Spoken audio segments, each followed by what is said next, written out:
सोलापूर शहरातील विविध ज्या स्मशानभूमी आहेत त्या विविध स्मशानभूमीच्या सुधारण्यासाठी जवळपास 25 कोटी रुपयाचा निधी या ठिकाणी महायुती सरकारच्या माध्यमातून आपल्याला प्राप्त झालेला आहे आणि ते विकासाचं काम या ठिकाणी दिसून येत आहे।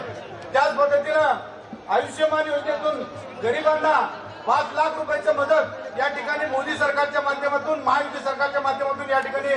ही योजना गोरगरिबांच्या जनतेपर्यंत दिली गेली आहे आणि ती योजना अस्तित्वात आहे। त्याच पद्धतीनं सोलापूर शहराचा भरभराटीचा विकास व्हावा, वंदे भारत एक्सप्रेस ही देखील आदरणीय मोदी साहेबांच्या माध्यमातून आणि राज्याच्या महायुती सरकारच्या माध्यमातून या ठिकाणी सोलापुरात सुरू करण्यात आलेली आहे। आंतरराष्ट्रीय क्षेत्रामध्ये आदरणीय देशाचे पंतप्रधान मोदी साहेबांचं एक धमक आणि एक सक्षम कर्तृत्व दिसून येत आहे। गेल्या मागच्या कालखंडामध्ये आपण चॅनलमध्ये वर्तमानपत्रामध्ये पाहिलं असेल, पूर्वीचे पंतप्रधान हे सक्षम पद्धतीनं त्यांचं कामकाज इतर देशावर दिसून आलं नाही, विश्वावर दिसून आलं नाही, परंतु आदरणीय मोदी साहेबांचं गेल्या 10 वर्षाचा कालखंड पाहता संपूर्ण देश त्यांना सन्मानाने स्वागत केलं जात आहे। हे देशाचं नेतृत्वाचं काम आहे। त्याच पद्धतीनं हा बदल आपल्याला गेल्या 10 वर्षांमध्ये दिसून येत आहे। त्याच पद्धतीनं सोलापूर शहराचा जर विकास केला तर विविध विकास कामांना गती या ठिकाणी आदरणीय देशाचे पंतप्रधान मोदी साहेब आणि महायुती सरकारच्या माध्यमातून आपल्याला मिळत आहे। राष्ट्रवादी काँग्रेस पक्ष, अजितदादा गट, त्याच पद्धतीनं मित्र पक्ष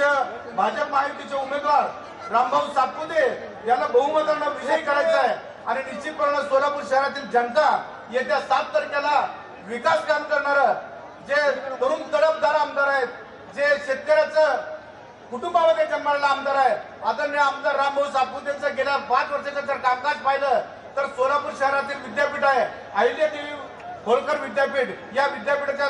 समस्येबाबतीत प्रकर्षानं त्यांनी विधानसभेमध्ये आपली भूमिका मांडलेली आहे। अशा या विकास पुरुषाच्या मागे सोलापूर शहराचा विकास जर करायचा असेल, माता भगिनींचा विकास करायचा असेल, विद्यार्थ्यांचा विकास करायचा असेल,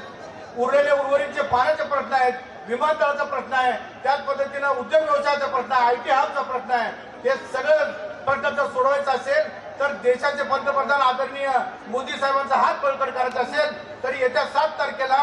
आदरणीय आमदार रामभाऊ सातपुते यांना कमळाच्या बटनाच्या चिन्हाजवळ बटन दाबून त्यांना निश्चितपणे विजय करायचा आणि उर्वरित सोलापूर शहरातील प्रश्न हे मार्गी लावायचा आहे आणि निश्चितपणे सोलापूर शहरातील जनता या येत्या 7 तारखेला त्यांना बहुमत मतानं मतदान करून निवडून आलेला अशी आशा व्यक्त करतो।